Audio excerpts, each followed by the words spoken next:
Good evening, everyone, and thank you for coming back and joining me tonight here on Next on the Tee. I'm your host, Chris Mascaro, and I'd say welcome to the first day of spring, but, our friends up in the Northeast are about to get hit, I think, with the fourth nor'easter they've had in the last month, which is set to dump about another foot of snow on cities like Philadelphia, New York, and Boston, and I hate it for you folks. My co-host on the football side on our show Thursday Night Tailgate, Bob Lazari, he's up there in eastern Connecticut, and I know he's sick of digging out from under a foot of snow about every few days.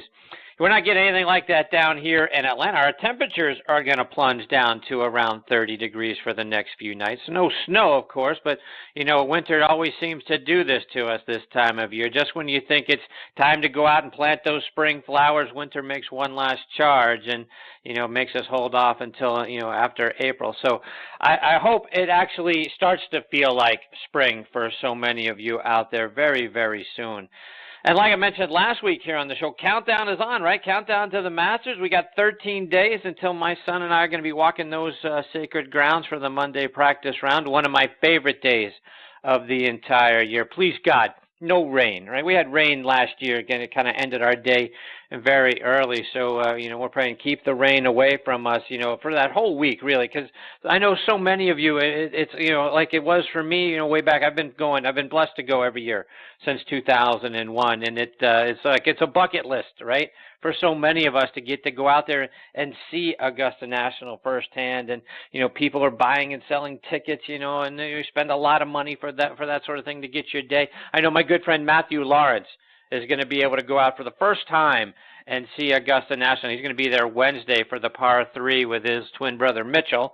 So, and I certainly don't want, Matt's day to get ruined by the rain either. And like I say, for any of you that get the opportunity to go and see the Masters firsthand, so no rain, please, no rain for that whole week for all of us, so, prayers to God for that.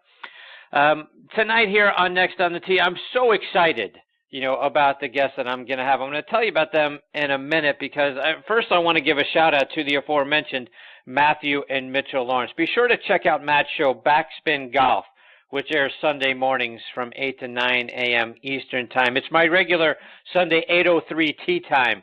Now, it's broadcast on ESPN Radio AM 1300 on WLXG up in Lexington, Kentucky. You can stream it by going online to WLXG.com or by downloading the WLXG app.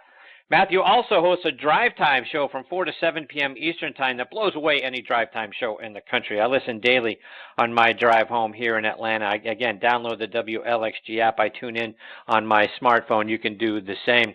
His 4-minute older twin brother, Mitch, also does a great golf show that marries golf and travel. It's called Talking Golf Getaways, which you can find on golfnewsnet.com or over on Audio Boom. He and his partner, Darren Bunch, travel all over the world, and they let you know about the great places you can play golf, stay, and eat while you're there traveling. It's a fantastic show. Again, Talking Golf Getaways, available on golfnewsnet.com and over on Audio Boom as well. And like I say, very excited about tonight's Next on the Tee show. 3 more great guests that I'm looking forward to sharing with you, including 2 of my favorite players from the 80s, 90s, 2000s, and out on the Champions Tour. First up, I'm going to get a return visit from 4-time winner on tour, Donnie Hammond. Donnie won the 1986 Bob Hope Classic. We know that tournament today as the Career Builder Challenge. He beat a who's who list of PGA Tour greats in that tournament. We'll talk about that. We'll also get his thoughts, like I say, with the Masters coming up, and get his memories from being out there and playing at Augusta National. Also want to get Donnie's opinion of bifurcation, right? Should the tour have its own set of golf balls, if you will, or regulations, around what that golf ball should do and, dialing it back, and while the rest of us continue to play with what's available to us, out on the market. So we'll talk about that and a whole lot more when Donnie joins me here in just a few minutes. Following him, I'm going to get a return visit from another great player out on the Champions Tour, and that's Olin Browne. Olin is playing very well this year. Had a tie for 5th a couple of weeks ago. Also want to get his thoughts on the golf ball issue and his memories as well, being out at Augusta National. But also want to talk about Olin, his win at the 1998 Hartford Open by chipping in from 40 feet off the green to beat Larry Mize, right? How ironic, right? A chip in to beat Larry Mize, who won that way when he won his 1987 Masters. So we'll talk about that with Olin when he joins me about a half an hour from now. And then we're going to round out tonight's show with a return visit from Eric Meeks. Eric won the 1988 U.S. Amateur in dominating fashion. He won 7 and 6 over Danny Yates, a guy who he would team later with at the World Amateur Championships over in Sweden and on the 1989 Walker Cup team as well. Plus his experiences playing at the 1989 Masters, and so much more to get into with Eric. He's had a wonderful amateur career, so looking forward to catching up with Eric a little bit later on in this hour. So, folks, more great stories coming your way tonight on this edition of Next on the Tee. Thank you so much for tuning in and taking the journey with me here over the next hour. And as you know, we are sponsored by the French Lick Resort. Let's hear a word from our friend Steve Rondinero about what they have going on up there this spring. Play legendary golf at French Lick Resort, the only place in the country where you can play courses by 2 Hall of Fame designers on the same property. Our Pete Dye and Donald Ross courses offer 2 very different challenges. Experience them both and save with our Hall of Fame package. Our 2 historic hotels are unique as well. Cap it off with a fun visit to the French Lick Casino. Check us out online at FrenchLick.com. Bring a group and save even more. Play legendary golf this season at French Lick Resort. Yeah, folks, be sure to go online to FrenchLick.com to see for yourself how great a place it really is and to book your stay as well. And folks, have you heard me talking about ClubHub sensors over the last several months? It's the best portable shot tracking and swing analysis golf device out there on the market. Other shot trackers tell you what happened. ClubHub tells you what happened and why. Take the progress that you make on the practice tee directly to your rounds with the only device of its kind that can go on the course with you. I have ClubHub sensors on all of my clubs. They screw right into the tops of your grips, and I can tell you, since I put the ClubHub sensors on my clubs, I've learned more about my swing and all the data surrounding it than I've learned over the 40 years I've been playing the game. Because not only do you get GPS distances to the hazards and to the green, but after your round, you can look back at the images and the layout of every hole on the course that you just played and see exactly where and how far you hit every shot. And no other GPS tool in the market captures that and lets you go back and review your round the way the ClubHub app does. It's available for Androids or iPhones, and the app keeps track of your swing speed of every club in your bag, your tempo, angle of attack, plus a 3D view of your swing as well. And again, no other rangefinder can do all of that for you. Go over to clubhubgolf.com and order your set of ClubHub sensors today and enter the coupon code NEXT to get 10% off on all products at checkout. Again, clubhubgolf.com, enter the coupon code NEXT, and you're going to get the best GPS and swing analysis tool on the market for a great low price, and you're going to see your game in a whole new way. We're also excited to be partnering with the Ben Hogan Golf Equipment Company. They are back with the same great equipment that you know and love without the retail markup that you hate. You can now buy premium Ben Hogan irons, wedges, utility irons, hybrids, and bags directly from the factory that your wallet is really going to appreciate. Visit them online at benhogangolf.com or give them a call at 844-53-HOGAN. That's 844-534-6426 to learn more and order your set today. Please also check out our friends at the Bobby Jones Apparel Company by going online to bobbyjones.com. Their spring collection has arrived. The shift in seasons is an opportunity to change things up layer upon layer. They've added some great details, fresh colors, new additions with genuine, enduring character. They make style easy for you. You can find coordinated outfits in a variety of colors and options by going online and seeing them at bobbyjones.com. And folks, as you know, we've been partnering with Russ Holden and the great folks over at Caddy for a Cure for a while now. And one of the most unique opportunities in the world of professional golf is available to you through Caddy for a Cure. Spend a day inside the ropes with one of the world's best players as their caddy. It's a fantastic way to have the time of your life while supporting our wounded service members and Fanconi anemia. You're going to get to walk side by side with your tour player experiencing professional golf as an insider. In addition to the amazing experience you're going to have, you're going to get a fantastic gift package from Caddy for a Cure, including Under Armour logoed apparel and an eyewear package, a tour-grade caddy bib suitable for autographs and framing, a tin cup ball marking gift, chef's cut real jerky, and professional photographs from your day. They got a spot open right now to caddy for Bryson DeChambeau over at the Hilton Head tournament right after the Masters. So go online to caddyforacure.com. That's CADDYFORACURE, caddyforacure.com to learn more. All right, now back in making his 6th appearance with me on the French Lick Resort guest line is Donnie Hammond. Let me remind you a little bit about Donnie's background. He is from Frederick, Maryland, which is in the northern part of Maryland near the Virginia and West Virginia border. Played his college golf, I should say, at Jacksonville University, where he was a 4-year letterman. As a sophomore, he finished 7th in the 1977 Sun Belt Championship. As a senior, he came back and won it by 6 strokes. He would go on to lead Jacksonville University to 2 Sun Belt Conference championships. He's a charter member of the Jacksonville University Sports Hall of Fame. Donnie earned his tour card by medaling at the 1982 PGA Tour qualifying tournament at TPC Sawgrass, and get this, winning it by a record 14 strokes, folks. He played on the PGA Tour from 1983 to 1998. He won twice on the regular tour at the 1986 Bob Hope Chrysler Classic and the 1989 Texas Open, where he came within 1 stroke of the all-time scoring record, having shot rounds of 65, 64, 65, 64 at Oak Hill. He won once on what was then the Buy.com Tour, now the Web.com Tour, at the 2000 Lakeland Classic. Donnie also won the 1982 Florida Open. Over the course of his career, he's had 46 top 10 finishes, and he's made the cut 70% of the time that he's teed it up. His birthday is coming up on April the 1st, and I am honored that he is back with me tonight here on Next on the Tee. Hey, Donnie, happy birthday a little early, my friend. How are you? Thank you. Yeah, Chris, coming up. The old odometer's getting ready to click over one more time, it looks like. So, Donnie, and I hope you don't mind me saying, you're going to be 61. I'll be 53 on April 19th, so we're both Aries, for whatever that is worth. But, Donnie, does it bother you? Did 60 bother you? 50 didn't bother me. I don't know about 60. Does it bother you? Yeah, a little bit. Yeah, I got to be honest. I mean, it's kind of a number that is a little. Yeah, I loved it when I got to 50. You know, I'm eligible for the Champions Tour, but then you hit 60, it's not that appealing. But you're a little closer to Social Security, so I don't know. It's kind of mixed, but overall, I'd say it's negative. Yeah. So, Donnie, catch us up. What's been going on with you so far here in 2018? Been playing a lot of golf. Yeah, I was up at TPC the other day. That your club hub, I need to get some of those because I left a couple clubs out there. Leonard Thompson was playing right behind me. And I was sitting in the bar having a glass of wine, and he brings up my sand wedge that I left on the 18th hole. He was playing right behind us, so I got to get some of those just for club location, actually, not for shots or anything. But just playing a lot of golf, teaching a little bit of golf, and actually, since Tiger came back, I've been watching a lot of golf, and it's been pretty exciting. So talk about the teaching piece. That's sort of something new over the last year or so, right?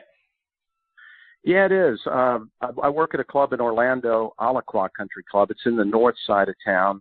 As the membership director, started teaching about a year ago, and it's become pretty fun. I have some good junior golfers, and I'm teaching some of the members.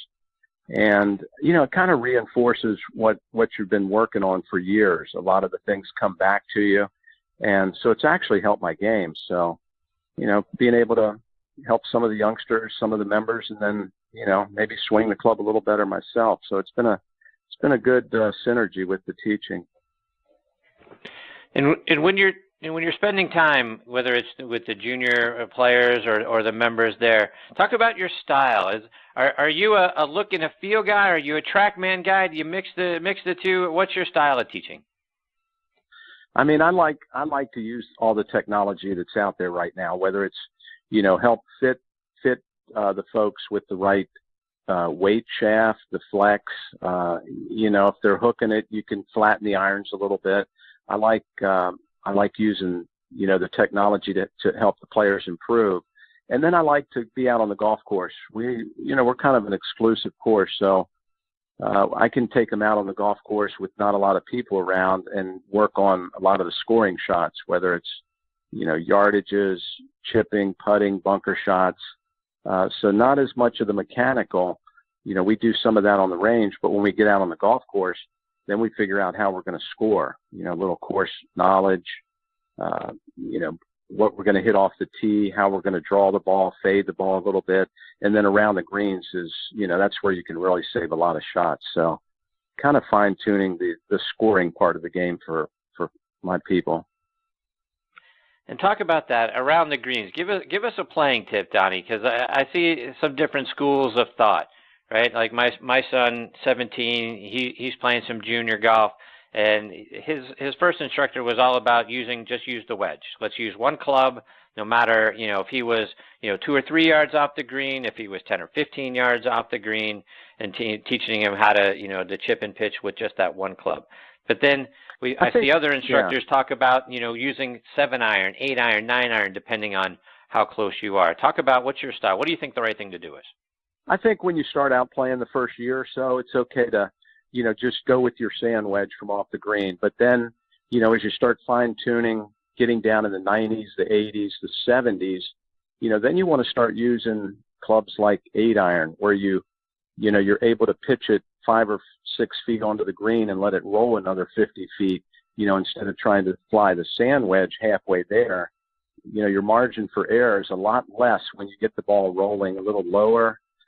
Even with a hybrid, off the greens down here in Florida, those are great when you get in that little Bermuda rough right around the greens. Just take that little 3 or 4 hybrid out and get it rolling, or you can just carry it onto the green. But the biggest mistake that I've seen in the last 25 years with amateurs is when they get in the bunker, they don't open the face enough. They come in there, they might have a 60-degree sand wedge, but that's where they have it. They have it right there level at 60 degrees. You have to open that up, and, it's 75 degrees. Just kind of open it up almost as much as you can, because then you can take a full swing, take a little bit of sand, and be able to, your margin of error is very low when you're able to take a full swing. You splash the ball out, almost like you imagine maybe it's a ping pong ball in the bunker. So you have to really take a full swing and splash it out. And you can do that when you open the face, but I don't see that a whole lot when I'm playing pro-ams. And that's probably the number one tip I can give amateurs. Donnie, I want to talk a little bit about the mental side of the game. We talk about that a lot here on this show. And I think we saw Tiger talk about just this past weekend at the Arnold Palmer about not committing to the shot, right? He coming down the stretch, he wasn't committed to the driver and put himself out, OB, and it really cost himself the opportunity to continue his charge late on Sunday. But talk about, coming to whatever you decide to do, the importance of committing to that shot so that you can try to execute it and not decel which obviously gets so many of we amateurs in trouble. I mean, it starts, Chris, with picking out your target. That's a very important. If you're going to hit a little 5-yard draw, the pin's in the back left, you pick out a target. Try to pick out something, like a part of a bush or a leaf or even a tee that's, a little bbit ahead of you that's on that line, and really commit to starting the ball on that line with that little draw. And then you just, you take your practice swing or you go through your routine. And that's another important thing, is try to keep that as consistent as you can. Like when you're hitting balls on the range, be aware of what is my routine. How many times do I waggle? How many times do I look up? And get that consistent so that you can, you can be doing the same, especially over shots where you have to hit over water or, tight hole locations, is to get the routine. And then you just have to let it go. You just have to commit to the shot. That's your best chance, actually, for hitting a good shot, is you have to let it go and not try to steer it. I mean, you get on the first tee at the club there and you got some people watching, you try to steer it. Good things usually don't happen, but at least you have a chance when you take a good full swing and have that target in mind where you want to start it. And let's just take that last example one step further, Donnie. When you do step to the first tee and there are people around you, whether it's, just the next foursome, in line for their tee time, or you might be playing in a tournament and, everyone is sort of backed up, waiting for people to get off on number one.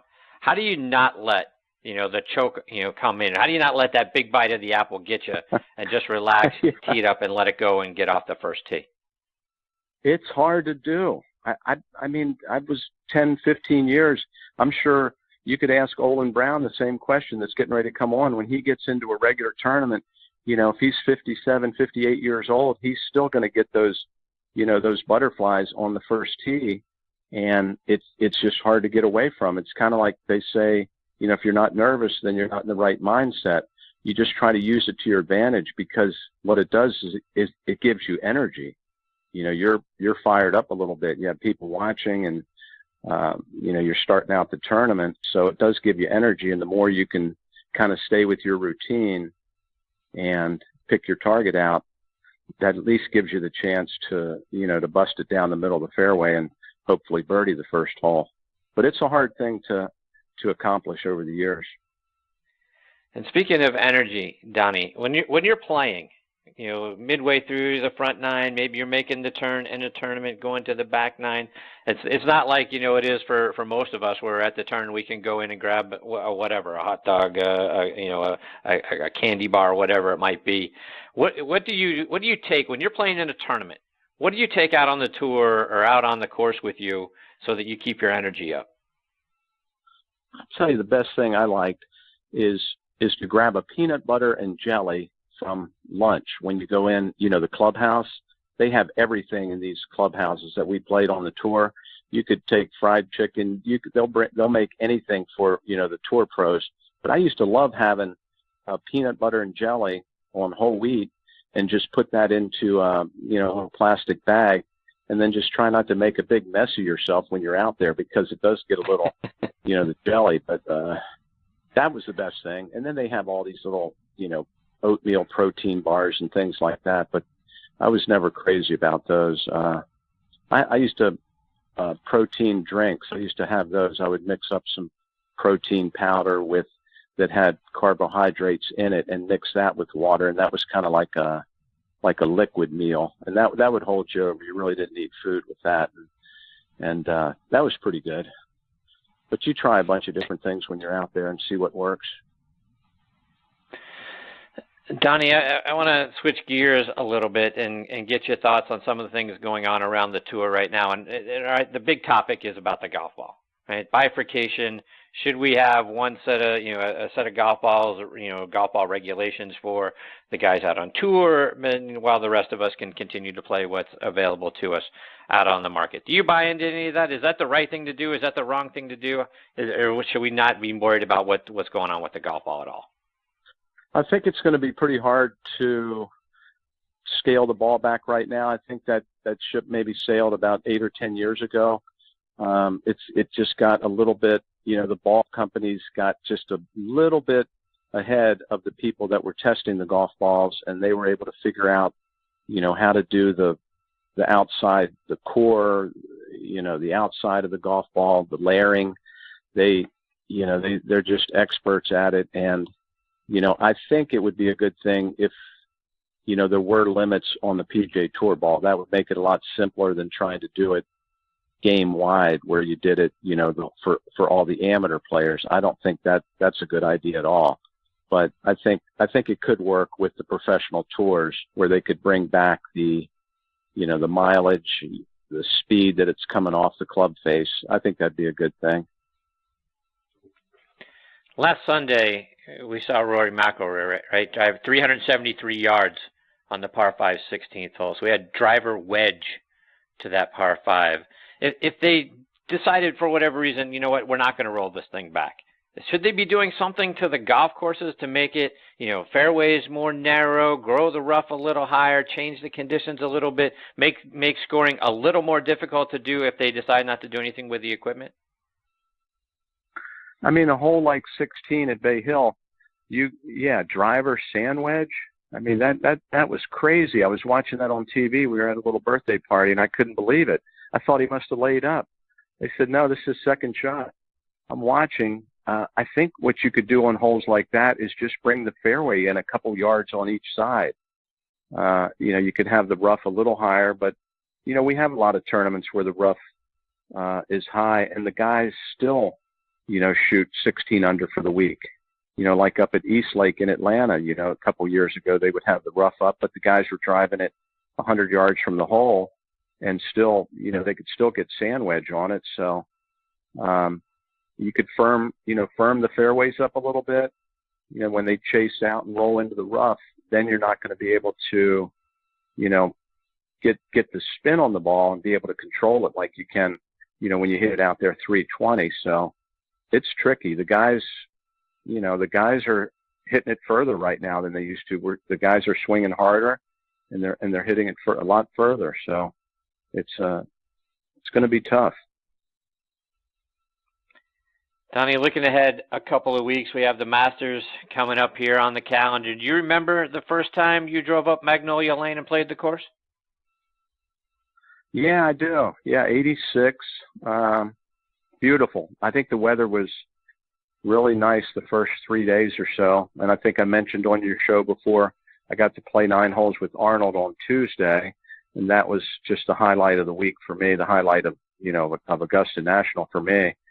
And then I was in contention that week for the tournament. So it's just whether you go there as a player or as a fan, or even if you're working up there, as a volunteer, it's just a fantastic place to be. And especially if you catch the good weather. I'm hoping you get some really good weather up there this week and maybe redeem yourself on the weather. On what day are you going? Wednesday? I'm going Monday. Monday. Okay. All right. I think I may go Saturday. I like watching. I have a qualifier up there on Monday after the tournament in Atlanta for the Champions Tour. So I like to go a day or two before that so I can get my practice round in. I think I'll be out there Saturday. So it's really exciting though. It's golf course is so beautiful and you kind of miss it after not being there, for a few years. Donnie, what was it like trying to learn how to putt those greens the first time? I got to imagine that's one of the hardest sets of greens to understand, understand what the break is, speed, top to back, top to front, side to side. What was it like the first time trying to figure them out? Well, luckily I had a really good caddy up there that had been around the course several years. He had caddied in the tournament before that, Sonny Clifton, and he was excellent around there. That helped a lot on some of the reads because I was way off on, the first couple of days where I was hoping to hit the ball, and then Sonny would come in and say, whoa, we got to go, this way. But, the speed is hard to get used to. I had a putt right near my house in Orlando. These were the old putts that were kind of flat, and I would go there in the evening the week before and hit these 20-footers that were actually they were quicker putts than I even had at Augusta. So, I went up there for an hour and a half at night and just putted at these putts, and some of them were breaking, and that kind of helped a lot because when I got up there, I was a little bit used to the the speed of putts. But they're the greens. If you hit a 7 or 8 footer and you get it on line, it's going to go in the hole. It's not going to hit a spike mark or do something crazy. That's the good thing. You can hit 10 or 15 footers and 4 feet from the hole, you're seeing it break toward the hole. It's going to go in, and that makes it a little easier. Donnie, talk about the 12th hole. We hear it's the hardest little hole in golf. What makes number 12 so difficult to figure out? Well, the wind, you get there and you're coming down the 11th fairway and you're already starting to check the wind a little bit for 12, but it's something about that little valley area down there that, the winds are going in one direction, going up 13. They're heading down on 12 and they're going a little bit the other direction up on 11. It's never set. It's almost like when you're standing over the shot, you have to adjust a little bit right before you pull it back. It's changed, within 10 seconds or so. And that's kind of hard to adjust to when you have water all up the front of the green, shrubbery in the back, bunkers, and a very narrow green, to hit to with the distance. So it's just a demanding shot. If you let it leak a little right, you're probably going to make at least 5. So it's just a big adjustment. And once again, you have to hit it when you're ready and you have a good idea on the wind. And then you just have to make the best swing you can and hope you're going to the putter after the tee shot. And that hole seems to clearly be in Jordan Spieth's head. You know, we all know about the disaster he made a couple of years ago. He put another ball in the water in the fourth round last year. How do you mentally get past something like that? Sometimes, guys, you know, it takes years before you get over something like that.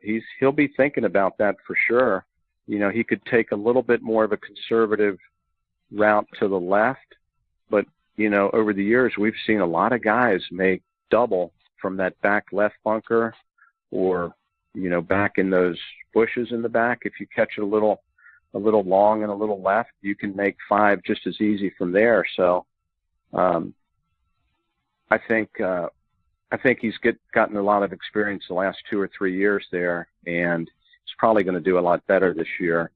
But that's a tough thing to get over. It's just a really tough hole, and anything can happen there. You know, you make a 2 there, and you feel like you're stealing walking off that green. But it'll be interesting to see how he handles it this year. Donnie, just a couple of more before we let you go. And like I said at the top of the show, one of our good friends here is actor turned host of Talking Golf Getaways, and that's Mitchell Lawrence. And Mitch said he's played some rounds of golf with you. Wanted me to say hello to you for him. But curious, do you remember teeing it up with Mitch? I do. Yeah, we played in Greensboro in the Pro-Am. And I was like, this guy's funny. Yeah, he's a comedian. Okay, yeah, he's supposed to be funny. He was really great. Yeah, I remember Mitch. He's a good player, too, I think. He's gone exclusively to the hickory-shafted clubs now, so that's all he does is play hickory. Well, now he's not a good player then. If he's playing wooden shafts, I think he's gone downhill a little bit, but it's got to be enjoyable to play with those old clubs. But Mitch was great. Yeah, I remember running into Mitch a few years after that out on the tour. He was a big golf fan, and you could tell he loved the game, and he was great to be around. Donnie, one of the other things that you and I have in common is our affection for NASA and space exploration. So I know you post some stuff out on social media about that sort of thing. So if SpaceX had an open seat to go to the moon, you getting on? Yeah, I'd go to the moon. I'm not packing to go to Mars though. Not just yet. No, but I would take the trip to the moon. Yeah, I'd go there. But yeah, I just missed in a qualifier down in Boca. I missed in the playoff for the first qualifier of the year, and the SpaceX launch, the big one, the Heavy, Falcon Heavy, was launching like in 20 minutes. I'm driving up the turnpike. I have my iPad streaming on SpaceX. I got it on my phone, and all of a sudden the turnpike turns east, and I'm heading right toward the Cape now. And I watched it blast off, and I'm watching it online, and then I watched the 2 side rockets land simultaneously right there on the pad, and it was just amazing. That was like one of the craziest things I've ever seen as far as, you know, around the Cape. And that had to be exciting for you to see, wasn't it? Yeah, I'm telling you. The whole idea that we're starting, you know, and again, it costs you $1 grillion to do any of this sort of thing, but that we're starting to inch our way towards, you know, this sort of thing, right? Whether we can one day people can actually, you know, go to the moon, and that's a thing. And then to your point, they're starting to talk about, you know, trips to Mars and all of that. But I've been a big space nut since, you know, the Apollo days, and the dream of going to the moon and that sort of thing. Boy, that's something that I've always sort of fancied. Yeah, I really love it. I try to see as many as I can, the launches down there, and I'm always watching them online. It's fantastic. It's in the last year and a half or so, it's, they've really perfected those, reusable rockets, and it's pretty thrilling to watch. Donnie, before we let you go, let our listeners know, how can they stay up to date with all the great things you're doing, whether that's, the teaching, whether that's following you as you qualify to get back out on the Champions Tour, and then just sort of all the other things that you're doing. How can they follow you online and over social media?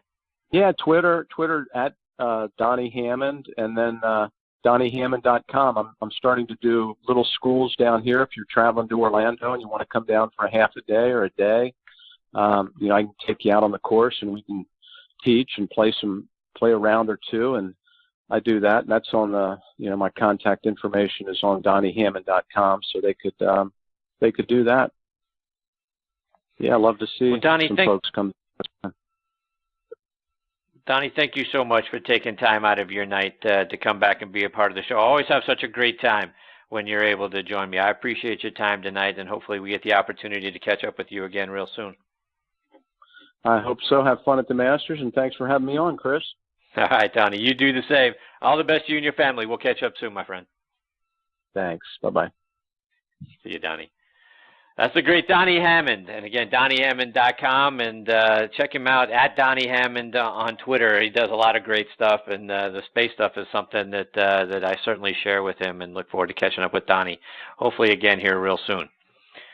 All right, before I get to my next guest, Olin Browne, I want to give a shout-out to a few of our sponsors. First, folks, you've heard me talking about Club Hub sensors over the last several months. It is the best portable shot tracking and swing analysis golf device out on the market.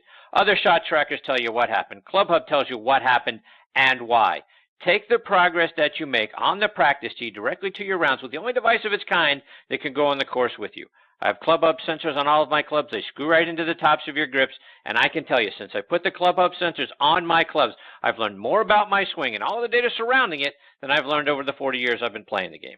Because not only do you get GPS distances to the hazards and the green, but after your round, you can look back at the images and the layout of every hole on the course that you just played and see exactly where and how far you hit every shot. No other GPS tool on the market can capture that and let you go back and review your round the way the Club Hub app does. It's available for Androids or iPhones, and the app keeps track of your swing speed, of every club in your bag, your tempo, your angle of attack, plus you get a 3D view of your swing as well. And no other rangefinder can do all that for you. Go over to clubhubgolf.com and order your set of Club Hub sensors today and enter the coupon code NEXT and get 10% off of all products at checkout. Again, clubhubgolf.com, enter the coupon code NEXT, and you're going to get the best GPS and swing analysis tool on the market at a great low price, and you're going to see your game in a whole new way. Also want to remind you about our friends over at Par Bar. Energy and focus on the course are essential, whether you're playing, on the tour, in your club championship, or just your weekend four ball with your buddies. Par Bar is the golfer's nutritional bar that can help you with both of those things, energy and focus. Eat some before you get to the first tee and the rest every 3 holes until you're finished, and you're going to play with more energy and focus to win. Par Bar was developed by a lifelong golfer and a food scientist to help all golfers play their best.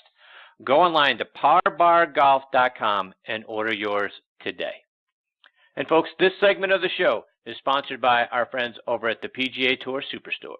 This segment of the show is brought to you by the PGA Tour Superstore.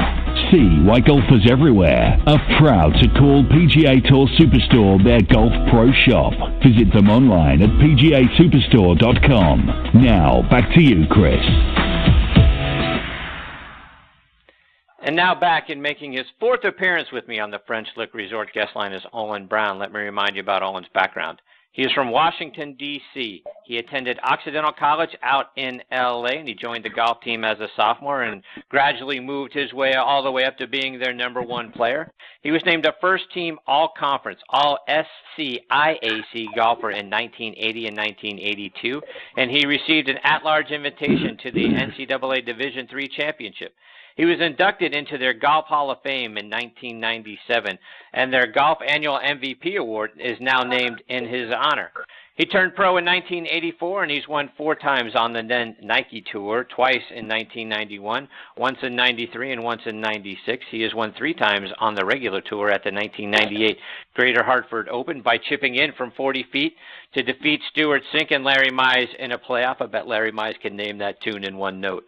He won the 1999 Colonial by 1 stroke over a host of players, including Fred Funk, in the 2005 Deutsche Bank Championship over Jason Bond. In 2005, he won the PGA Tour Comeback Player of the Year award. Over the course of his playing career, he's had 5 wins, 45 top 10 finishes, and 105 top 25s. Included in those 5 wins are 2 so far on the Champions Tour, including the 2011 U.S. Senior Open, which he won by 3 strokes over Mark O'Meara. He's also won here in Atlanta at the 2015 Greater Gwinnett Championship by 1 stroke over Bernard Langer. He's gotten off to a great start this year. He's currently 28th on the money list. A couple of weeks ago, he finished tied for 5th at the Collioguard Classic.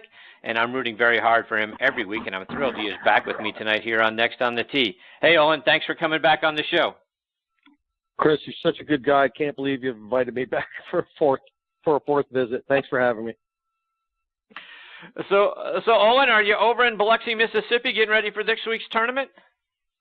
You know what? I'm in Biloxi, Mississippi. I'm at the draw party for the tournament. We'll get the Pro-Am starting tomorrow, and I'm in the service garage behind the building talking to you about golf.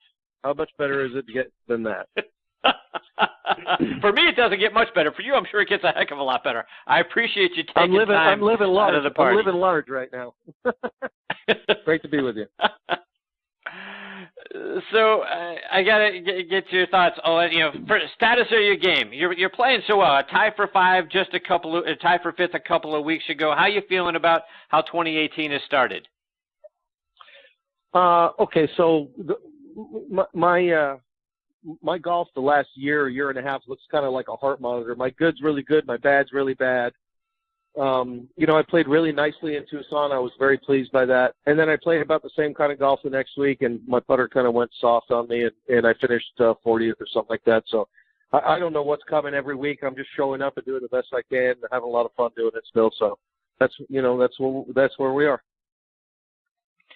Well, when I look at your stats, Olin, you're driving the ball in the fairway 73% of the time. You're hitting the greens in regulation 65% of the time. You're 13th on tour in scrambling, 13th in one-putt percentage, 18th overall in putting average, and putts per round with 20. So it seems like it's just a matter of time before you're at the top of the leaderboard. You know what? Those are encouraging signs. I like hearing that from you because I'm a little harder on myself than that, and I don't like some of the things I've been doing, but every week is a new week. I like some of the trend, and I'm just working towards playing the best I can on a weekly basis. Olin, we're just talking with Donnie Hammond. We're a couple of weeks shy of this year's Masters tournament. I read that, two of the greatest thrills that you've had in golf were, being a part of the 2008 Ryder Cup team and playing in the Masters. And there was an article in the Augusta Chronicle back in 2006 that quoted you as saying that playing in the Masters was the only thing I've done or seen in golf that ever surpassed my expectations. Is that really the case? Well, that and being a part of the Ryder Cup team in 2008, those are the two things that exceeded. Look, you play really good golf. Here's how it breaks down for me. I play great. I happen to win a tournament. It's great. People pat you on the back. You put the money in the bank. You get a few more house payments out of the deal. But the reality of it is that, after that tournament's over, you're on to the next week and people are trying to beat your brains in, and there's no staying power in that, right? There's no last to it. I guess if you look backward and you see in retrospect some of the things that maybe those things have some legs, but the reality of it is that for me, the things that have resonated the most are playing in the Masters, because to an American player, I think that's the pinnacle of golf. Now, I think the Open Championship also is one of those kinds of things that is, kind of an historical and kind of special type of thing. But the Masters is such a spooky in the right context of the word place, because there's so much. It's the only major that's played at the same venue every year. It's been played since the 30s. It's got the who's who as champions on it, and I think that a rookie could go there and play and never have to play a practice round and know exactly what he's up against, because we've all been watching it for so long. We've all been invested in so long. I mean, every single person knows where he was in 1986 when Jack made that ridiculous run and won the tournament. And it's just one of those very, very unique and special places. So, yes, that course and that tournament holds a special place in my heart. And then, of course, the Ryder Cup, being an assistant captain of Paul Azinger and winning the Ryder Cup at Valhalla on the heels of the team struggling for so long, and being a part of that is something that I never anticipated. I mean, I was close to qualifying for the Ryder Cup in '99, but didn't make the team. And, it's just one of those things that you're never sure you're going to get a chance to experience. And the grace of Paul, he invited me, and I was there, and it was just the most exciting thing I've been a part of. So, Owen, when you look at going back to your time in college at Occidental, right? You get inducted into their Hall of Fame. The MVP trophy is now named in your honor. What's it like being recognized, by your school like that? Not only getting into their Hall of Fame, but now their trophy that everybody else after that is now going to be holding is the Olin Browne Trophy. Well, it's certainly a big honor. I mean, I don't know that anybody plays this game for stuff like that. But when a body like the school that you went to takes it upon itself to embrace what you've done, certainly they're not going to put me in the academic Hall of Fame, but to embrace what I've done as a player and have it reflect on their program and try and establish some kind of an historical reference for the program, that means a lot. And Owen, like I mentioned in your intro, got your first win on the PGA Tour at the '98 Hartford Open by chipping in from 40 feet to defeat, amongst other, Larry Mize, which just seems very ironic that after Larry gets his Masters in '87 by chipping in, you come out and you chip in to beat him to win a golf tournament. Did you ever talk to did Larry say anything to you about that and compare the chips or anything along those lines? Well, Larry and I are very good friends. I have great admiration for Larry. He is one of the really genuinely nice, wonderful people on the Champions Tour, but the PGA Tour as well. He's a gentleman's gentleman. He's a Christian. He walks the walk. He's one of the few people that you meet in life where you go, this guy is for real. I mean, he's just a really, really good guy.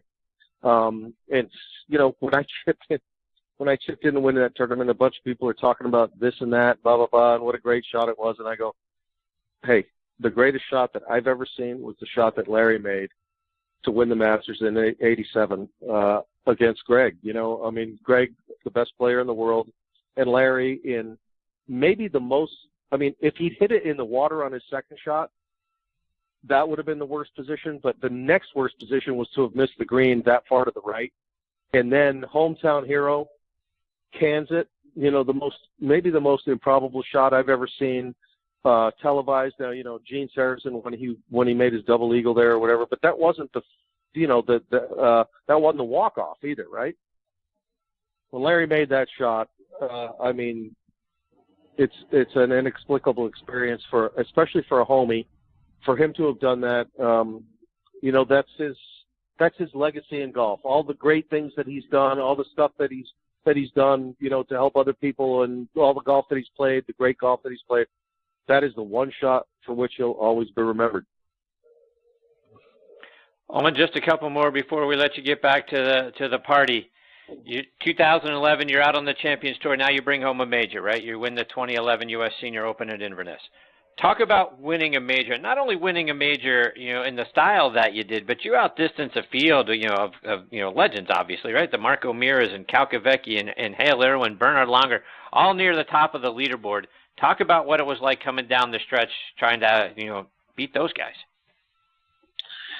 Well, it was a difficult week. I opened with a really low round. I had the lead starting from Thursday, and I think I had a 2-shot lead every day going into Sunday. I played with Mark O'Meara on Saturday and Sunday, and we kind of had a little battle going on Saturday where, especially on the back nine, we really got it going. And Mo shot 31 on the back nine, and I birdied the last hole, and I'm sitting in the scoring tent. I'm adding it up, and I shot 29.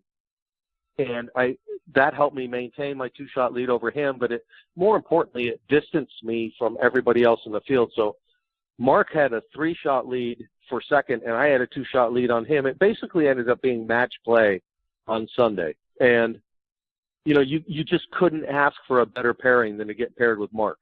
He's, first of all, we like fishing. We talk about that. We go fishing together. He's one of those kind of guys that's really easy to get along with. He's not, he's out there to play his best golf, but the first guy to meet me when I made my putt on the final hole was Mo. He walked right to it before he did even putted out. Gave me a handshake and a hug, and it was an experience that I'll never forget, and certainly be paired with him the last 36 holes. I think was a real benefit because he's such a class act, such a great player. And you drained a bomb for birdie on the last hole. You end up winning by 3. But that's got to be a huge thrill to cap it off that way.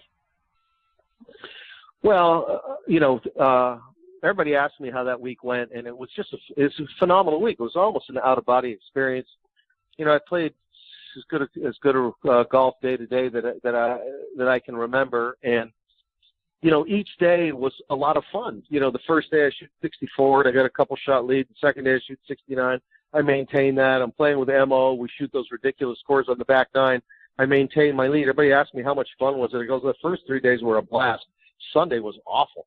Got a 2:45 or 3 o'clock tee time. Go to sleep. You wake up at 2:30 in the morning. You can't sleep anymore. You get the stress level building, the anxiety, the whole thing. The amount of time that I had between the time I woke up and couldn't fall back to sleep to the time I hit my first tee shot was almost a full day anyway. It was 12 hours. And then to get out on the golf course and actually on the driving range and hit my first shot, a lot of that tension left my body, and I was able to play pretty solid golf. I had one bogey and 1 birdie that last round, and my only bogey was a 3 putt. And the truth is that once I settled into the round, I think I hit my last 11 or 12 greens in every fairway from about the 7th or 8th hole to the house. So, it was one of those great weeks for me. And to be a U.S. Senior Open champion, that's going to be a big deal for a long time for me. Oh, and are you coming here to Atlanta next month to play in the Mitsubishi Electric Classic up at Sugarloaf?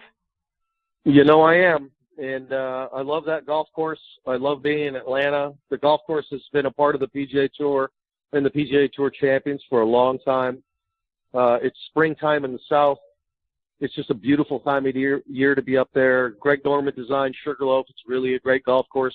And Mitsubishi has stepped up, and they're a big sponsor. They sponsor the tournament in Hawaii, and they sponsor that tournament there in Atlanta. It's great to have them part of our tour, and I can't wait to be up there in about a month. Yeah, and I look forward to seeing you there. Before I let you go, I just want to throw one other thing. My father and his playing partner, Mike Wells, good friends, when we were living in Memphis and were members at Stonebridge, remembers playing a round of golf with you. You're 19 years old, and you were up there to play a tournament, and you played a practice round at Stonebridge, and he's followed your career ever since. I just wanted to throw that in and let you know that he's a big fan of yours.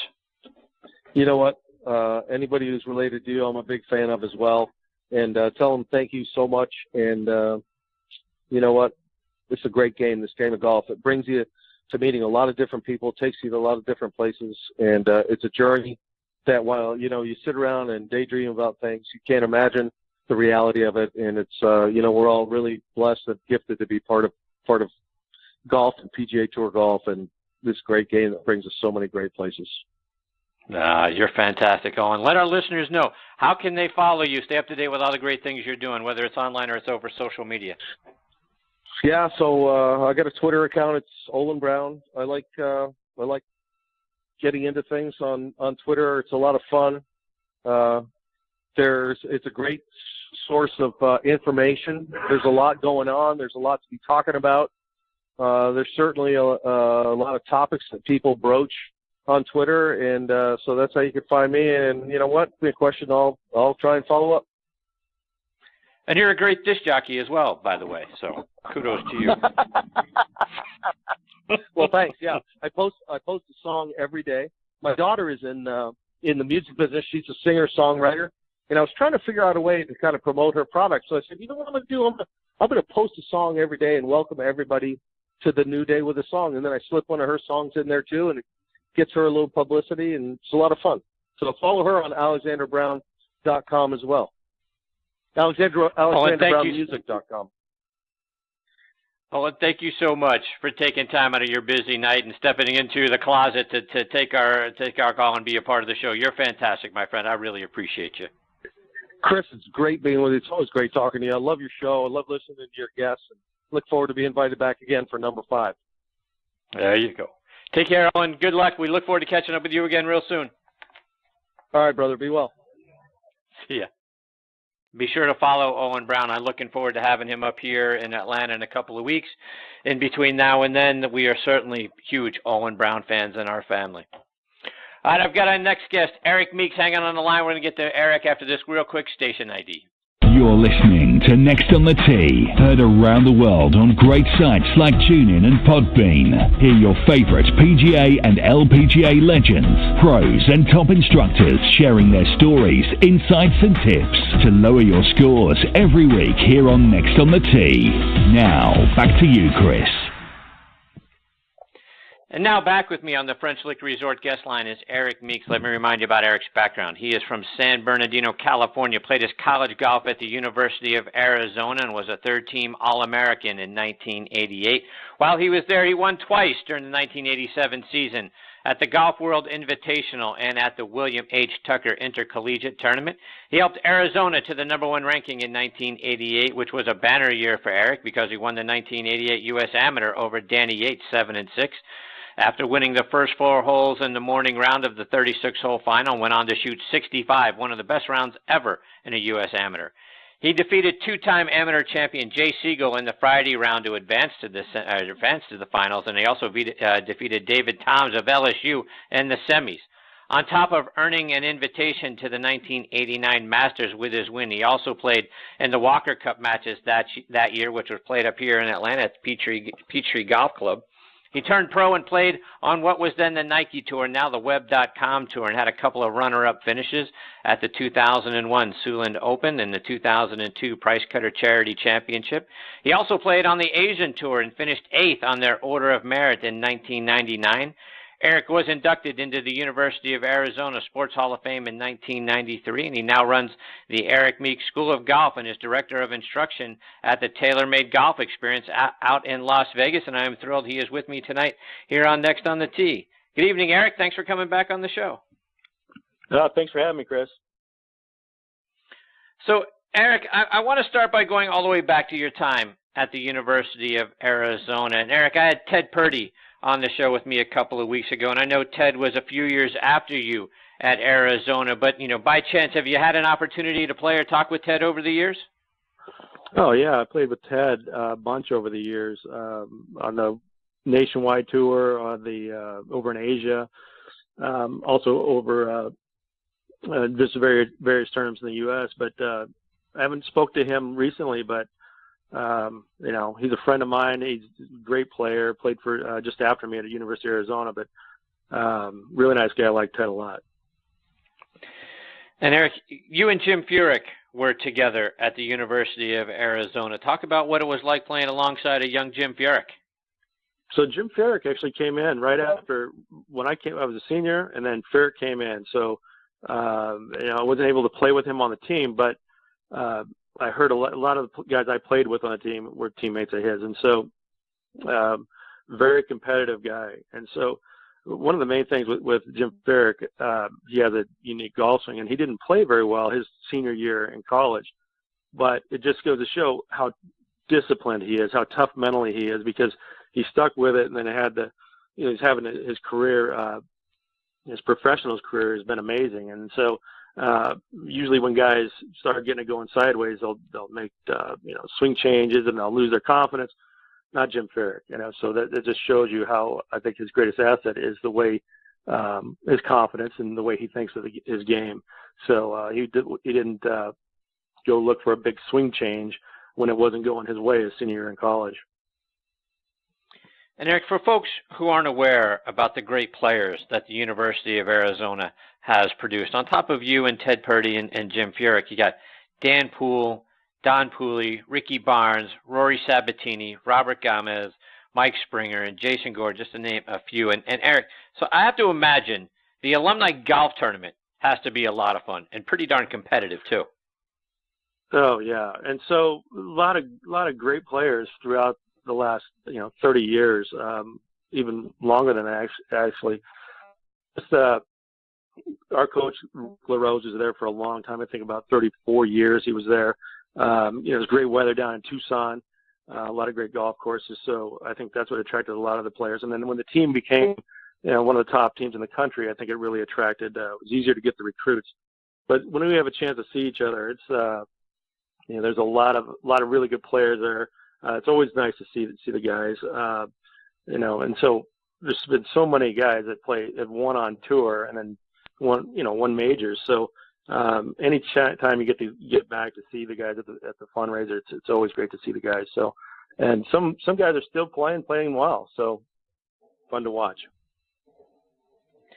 And Eric, you were a part of the 1989 Walker Cup team, along with your teammate Robert Gomez, plus Danny Yates, who you beat in the amateur, and Phil Mickelson was on that team too. And I read an account of that event that Jay Siegel wrote, which was heartbreaking because you guys were all but out of it heading into the last day, into the singles matches on Sundays, and you guys virtually had to run the table in order to win the event. And Jay was playing in the last event, the last match of the day, and of the 8 earlier matches, you guys practically won them all. You won 6, you have 2, and Jay was winning in his match, kind of coming down to the last couple of holes, and then he had some bad luck and played poorly probably over the last 2 or 3 holes and ended up having his match, which allowed Britain to win. But an exciting Walker Cup match. What do you remember about being a part of it? Yeah, that was an experience. First of all, Peachtree Country Club is just an incredible golf course. I played the singles match against the British amateur champ, Stephen Dodd. And I just remember teeing off the first hole, par 4, dogleg right. And the whole fairway was lined with people. So as a young amateur, there's a lot of nerves there. So, and I knocked it down the middle, knocked it on the green, had about a 40-footer, made my first putt, made the putt for birdie, and the crowd just went crazy. So that really got me going. And I got 3 up in the match. I had a 2-footer to go 4 up.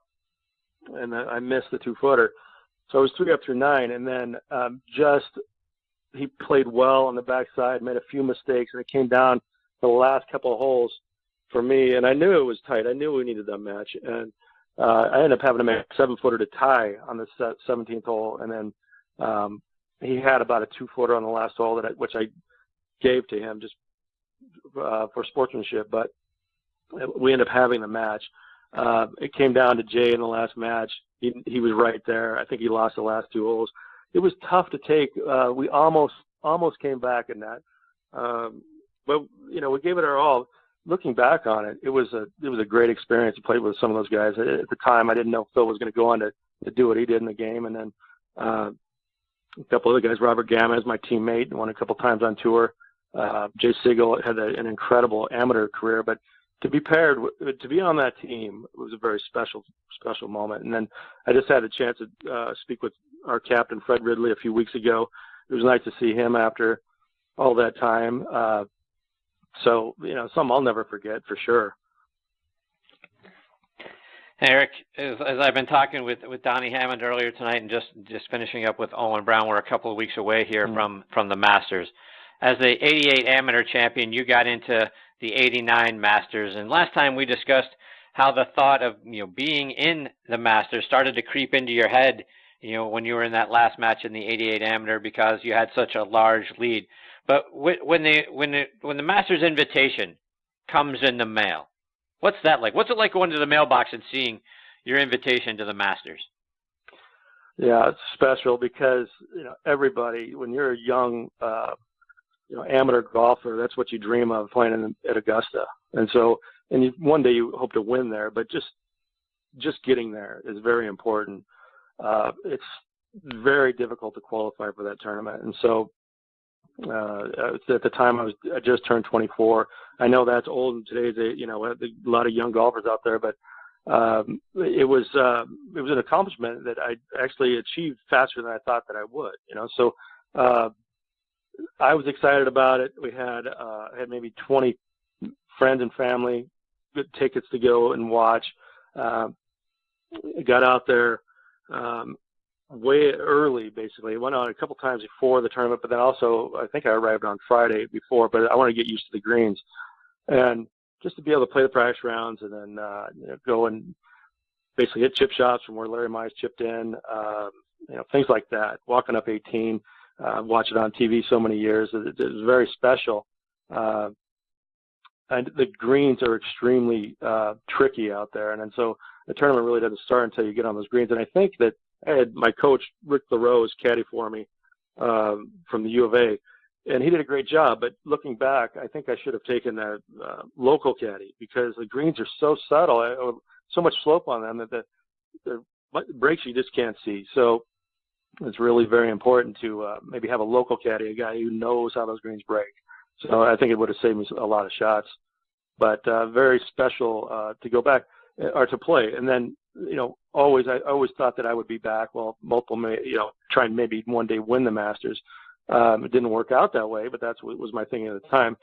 I played one time. So, looking back on it to make that tournament, it was special. Did you get to stay in the Crow's Nest? So I didn't stay in the Crow's Nest. I actually stayed. We rented a house. I wanted to be able to get off site. Just so many people on site, and just during the practice rounds and then into the tournament, I wanted to be able to get away from the golf course. Looking back on it, I probably should have stayed in the Crow's Nest as an amateur. I think that's an opportunity to go and stay with other amateurs in the tournament, get to know them. It's probably something I should have done, but I didn't do it. But there's a reason for it. But I've heard a lot of good things. People staying at the Crow's Nest and the camaraderie basically between the other amateurs. So yeah, I didn't do that. Were you paired in the tournament with the reigning the U.S. Open champion at the time was Curtis Strange, and the Open champion was Seve Ballesteros? Were you paired with those two? No, that was in the U.S. Open after the Masters. So I was paired with Sandy Lyle, and so twosome, and that was neat. Sandy won a few years before we played, and then it was very nice to play with him. He didn't play. Wasn't quite on his game, but still incredible to play with a former champion. And, I think he also won a British Open. So you guys had an incredible career. But the Curtis Strange and Seve I played, was paired with them at Oak Hill in the U.S. Open in June after that. And there are always legends around, Augusta National, right? At the time, the non-playing legends like the Sam Sneads and the Byron Nelsons and the Gene Sarrazins. Did you get an opportunity to talk with any of those legendary guys and sort of pick their brains about the tournament or the greens or just in general about golf? Yeah, absolutely. So I have a picture of Byron Nelson came up to me on the putting green. I mean, and he didn't have to do that. He walked over, introduced himself to me. So that was special to get to talk to him for a little bit on the putting green. Saw Sam Snead in the par 3 tournament. He was sitting on the bench on the first tee, and I walked over and introduced myself. That was special to see him. Actually, my dad took my brother and I out to down in San Diego to get a picture with him when we were like 3. And so to finally go back, playing at Augusta, and Sam Snead is sitting right there, was incredible. I think my dad was able to take a picture of that, and we sent it over to him, got it signed. So it's something that, from when we were young, getting that picture and then having that picture at Augusta was, it's on the wall. Trust me, it's really cool to see that. So to be able to get that picture with him. Just a couple more before we let you go, and yeah, I saw you played in the 2016 U.S. Senior Open Championship, which was played up at Scioto Country Club, which is Jack Nicklaus's, and the course that Nicklaus grew up playing on. What was it like being a part of that tournament? That was incredible. It was Scioto is an excellent golf course, and the greens are a little bit elevated, so I get the ball in the air. You have to be very precise with your irons. Got to see a lot of the guys I used to play golf with. So it was 7 years between starts for me. So to step back in to the Senior U.S. Open after not playing a tournament for 7 years, because I've been basically teaching, it was difficult. It was very difficult. But I tell you, when I stepped back inside the ropes, it felt like I was 10 years younger, and I was just very focused. And I got out to a good start. I was 1 under through 8 holes on a very difficult golf course. And then the backside kind of got me. It was late in the afternoon, and the wind picked up, made some bogeys. But other than that, I missed some shots I wouldn't normally, wouldn't make those mistakes. But the chance to get back and play, I played with Ralph Howe, who was on my Walker Cup team also. Getting to see him again, that was special. But very difficult golf course, stepping back in after 7 years. So the course kind of picked me apart a little bit, but it was fun to go back. And then I'm going to be trying again coming up here for the Broadmoor. So looking forward to that. And Eric, speaking of teaching, your golf school is located out in Las Vegas, not far, right off the Las Vegas Strip. Talk about what our listeners are going to find when they're out in Las Vegas and come check you out. Yeah, so it's right off the Las Vegas Strip, about down from 5 minutes from all the major hotels. And so it's a 42-acre, 9-hole course with lights and with a driving mat and 2 grass tees. And so it's a great location to have a golf school. And so I teach adults, and it's fun. Definitely, there's so much information out there. I try and keep it simple. Too much stuff on. Usually when I see people, they have like 3, 4, 5, 6 things on their mind. Try and simplify it just to get it down to 1 or 2. And know when they miss, if they miss a shot, why they're missing, so they don't hit the same shot they're all day long for the next 2 months basically. So it's basically it's and then I have an excellent junior program, and that's really where I specialize, getting the kids through junior golf and into high school golf and then in college golf, and then having a chance to play college golf, getting a scholarship. And so it's been a lot of fun. I tell you, it's a lot of fun. But I've learned a lot over the years of playing professional golf, amateur golf, and professional golf. So it's kind of nice to be able to pass it on to my students. Eric, remind our listeners, how can they stay up to date with all the great things that you're doing, whether it's online about what you're doing as a teacher or over social media as well? Yeah, it's basically on my website. All the information's there. Kind of keep a blog on there, and recent photos of how the students are doing, and so it's ericmeeksgolf.com is where you go for that. But that's where the latest information is. Well, Eric, thank you so much for taking time out of your night to come back and be a part of the show. Always learn a lot about your career and the things that you've done, plus about the game when we get the honor of having you on the show. I hope you'll come back and join me again soon. Absolutely. Thank you, Chris. Great being here, and great show. Thank you, Eric. Take care. All the best to you and your family. We'll catch up soon. Okay, sure. Okay. Bye. That's Eric Meeks. And again, ericmeeksgolf.com is his site, and you can follow him on Twitter at ericmeeksgolf as well.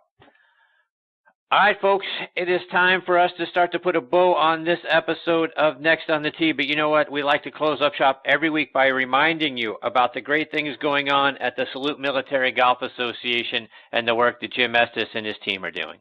The Salute Military Golf Association was created to provide rehabilitative golf experiences to the brave men and women who have been wounded while serving our country. Hi, I'm Jim Estes, PGA Golf Pro and co-founder of the Salute Military Golf Association. With my adaptive golf program, we've successfully helped thousands of soldiers in their recovery, both mentally and physically. The SMGA has been providing family-inclusive golf experiences across the country since 2007. To date, the SMGA has equipped more than 1,000 warriors with properly fitted golf clubs and has extended its clinic series to more than 8 chapter and affiliate locations across the U.S. If you are a wounded veteran interested in participating, or if you'd like to learn more about the Salute Military Golf Association and find a chapter closest to you, visit our website at smga.org. We've seen firsthand how impactful golf can be in aiding one's recovery. The Salute Military Golf Association, empowering wounded veterans one fairway at a time. Visit smga.org. That's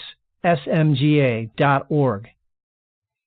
Yes, indeed, folks. Jim and his team are doing amazing things there at the Salute Military Golf Association. To find out more information and to see how you can get involved, go online to smga.org.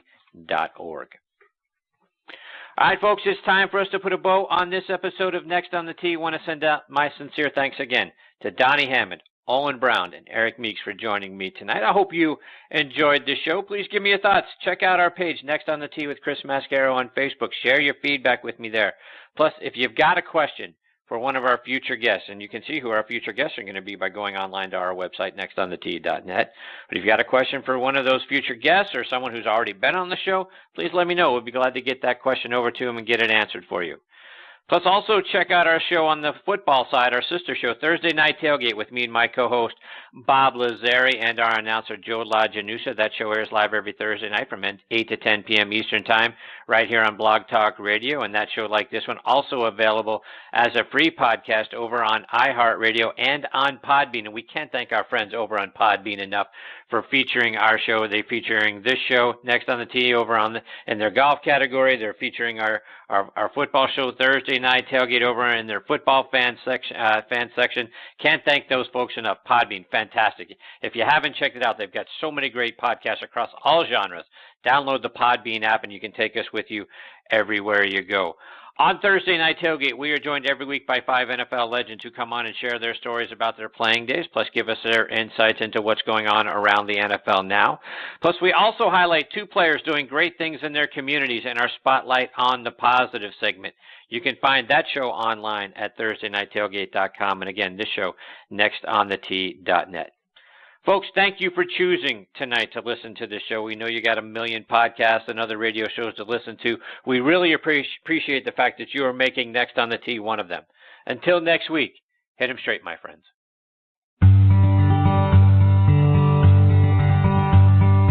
You've been listening to Next on the Tee with Chris Mascaro, where PGA and LPGA pros and top instructors and media members go to tell their stories.